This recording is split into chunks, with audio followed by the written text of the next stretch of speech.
Hello and welcome to the next video.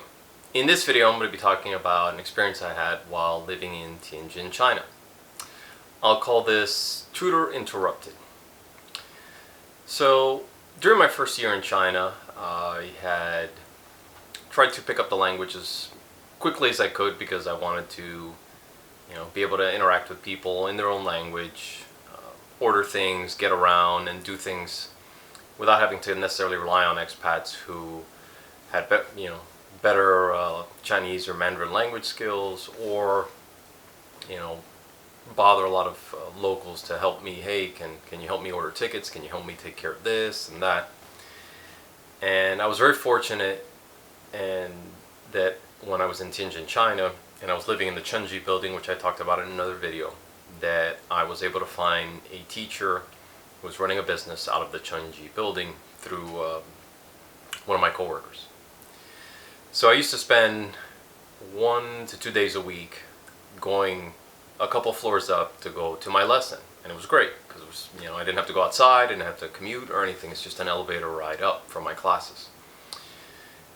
And I was also fortunate in that my teacher at the time put me in contact with a friend of hers who spoke fluent English but wanted to brush up on a little bit more business English so that you can use it, at work, and improve any other blind spots or weaknesses that she had in her English, and then she would in turn help me with any issues I had in Chinese.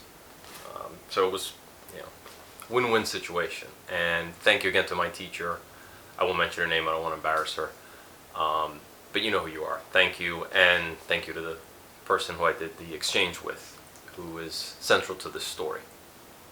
Anyway, during one of the lessons, backtrack a bit, we used to meet up at different cafes, usually kind of a Starbucks or Starbucks-like places, to go and have a table to sit down, have a drink, and then just go through our lesson for at least about an hour, maybe 2 hours.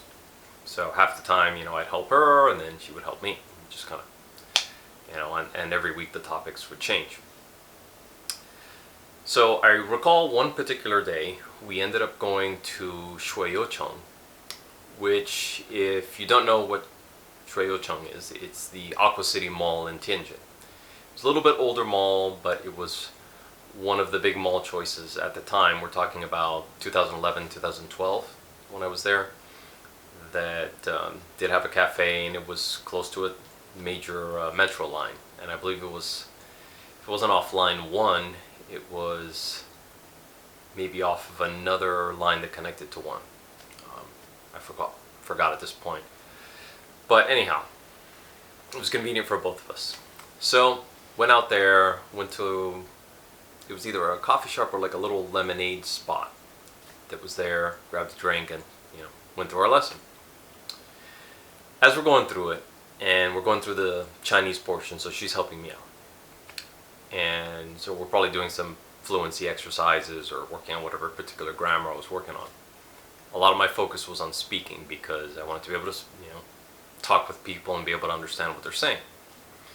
So I did pick up characters in my teacher's class, but the particular language exchange tutoring was more focused on speaking and listening. And that's how it went. At a certain point, an older Chinese gentleman came over to our table, who I guess had been listening to this lesson, or this casual practice, and started speaking in Chinese to her. And I didn't catch most of what he said, but I know at a certain point he turned to me and he said, "Oh," and I understood this part after he repeated it slowly the second time. "You should practice characters." And and then just kind of went off very quickly in what he was saying. So I, in Chinese, said, "Oh, okay, I understand, but I want to practice this." So he kept insisting, "You should practice characters. You need to learn how to write characters." And with the little Chinese I knew at the time, I remember saying to him, "I understand what you're saying, but if I can't speak Chinese, learning characters is useless. I should first learn how to speak before I learn how to write." and apparently he didn't like that. And I said it very directly, but not in a mean-spirited, nasty way. Just exactly translate what I said, and that's how I said it to him in Chinese. He got upset and he just kind of stormed off.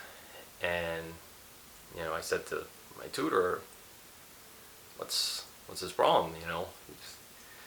She kind of just shrugged and said, "I don't know. I was trying to explain to him, what we were doing, and I guess he thought, that you should learn from somebody who's teaching characters."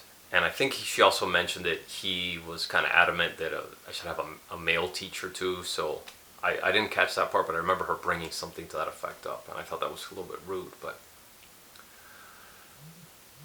never had that again. I think we had a few more lessons before we just got too busy. But it was a little bit rude, somebody eavesdropping and then inserting their beliefs about something. Now, I will say this, a lot of people when they teach Mandarin do try to get you to learn characters, and I understand the reason for it. They want you to be able to read and write. Fair enough. However, I've always been a firm believer, if you can't speak a language, it doesn't matter if you can read and write it. You're dead in the water. Because part of language learning and part of the reason to learn language is to be able to communicate with people face to face. Yes, it's nice to read signs. Yes, it's nice to watch TV programs, listen to the radio, and so on in foreign languages. But if you can't communicate with a person who's in front of you, you're missing out on probably one of the more important elements of language learning, which is interacting with people. So anyway, those are my thoughts and my story. Hope you enjoyed it. See you guys in the next one.